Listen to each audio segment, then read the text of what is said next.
Howdy out there. I got a little bit more. I've been doing a little bit more thinking about what you said, Gav, and yeah. As far as remember this lovely little chart. I mean, the ball's come back my way. So this lovely little chart. We can't get away from the penises and the vaginas. And I think what you're talking about being male and female, this is more feminine and masculine, and this pole seems to divide everything. Look, I mean, I've thought about it since I wrote that down, and I think it's more hormonal based. I'll put it to you this way: like testosterone in my life and what I've experienced and seen other, with other people, definitely changes one's behaviour on a very subtle but an overwhelming way. I don't know what estrogen does. I've not had estrogen, so I don't know whether that actually has any different effect, but I do know, I mean, like any profound effect, but I do know that testosterone has a profound effect. It has a very profound and very noticeable effect on someone's behaviour and the way they communicate and integrate with other people around them, socialise basically. So, are things male or female? Are they? Does estrogen make that much a difference that it is a movement unto its own, like testosterone is?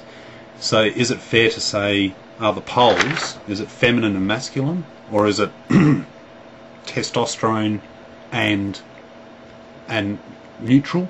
Does estrogen have, like, maybe estrogen has no profound effect whatsoever, maybe it's just a real calming effect. Is that the other pole? Is there a middle ground? I really don't know. I've not, like I said, I've not tried estrogen.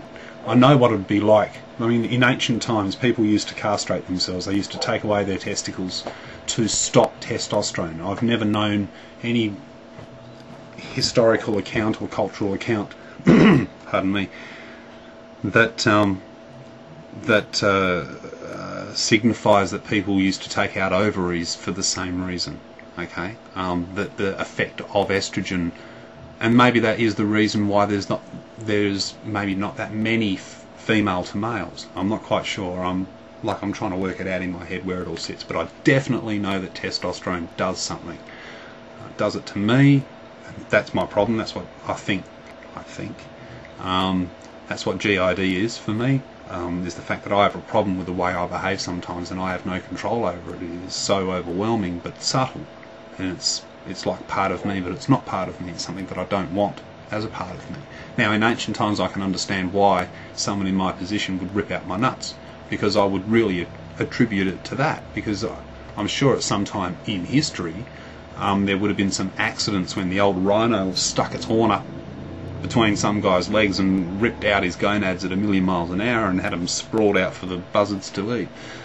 That person would have been affected because they wouldn't have had that testosterone going through their body, always giving them that subtle change. Now, did they suddenly become female?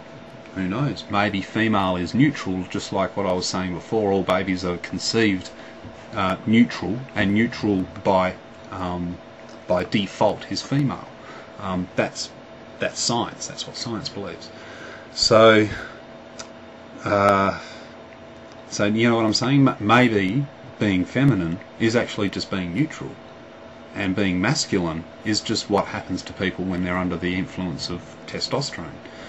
It would be so cool to be able to turn it on and off like a bloody tap, but you can't. Some people have an abundance of it, some people just don't have much of it at all. Some people are born without it, and some people are born so without it that, in fact, they've got this other thing happening, So, in other words, females. So that's pretty much the next level. Throwing it back to you, mate. I just want to add one thing that I've always believed in, and I'll say why. What we know today is all we know, and is not defined, and is not definitive. There will always be something discovered or found out or figured out or whatever tomorrow that could turn our knowledge of today totally upside down. That is why we need to have an open mind. That's a fact. That's not a theory. That's not coming from the back of my head. That's a fact, and I'll tell you why. We used to live on a flat world. What the fuck? Flat world? You got to be kidding me. What, so someone gets on a canoe and travels out there and falls off the end of the world? Yeah, that's how we used to live. Now, do we believe perception? Do we believe that? It's evident and it's factual that people's perception of what is fact can actually be turned so far upside down that it makes them look like stupid, ridiculous little 2-year-olds coming up with an idea of how the world was created or whatever. Hey, maybe those 2-year-olds might be onto something. Anyhow, so you can never rely on the information we know today. All we know today is what we've figured out to this point. Like I said, tomorrow can be and it's like today, I mean, like this, in this age, with the amount of how fast information can get from A to B, for the amount of general awareness to happen within an instant, well, within a day or two especially, there could be a discovery happening tomorrow that could change our today. So don't ever rely on today. Don't ever think today is definitive. Today is what we're living, and that's what I'm saying. Enjoy life. Enjoy life today. Don't be... that's where opinions... I mean, I've got a favourite saying for opinions. Opinions are like arseholes. Everyone's got one and no one wants it shoved in their face. Yeah, I love that. Anyhow, that's, like I said, that's my take. Don't believe in whatever I've said today, because tomorrow it might be completely different.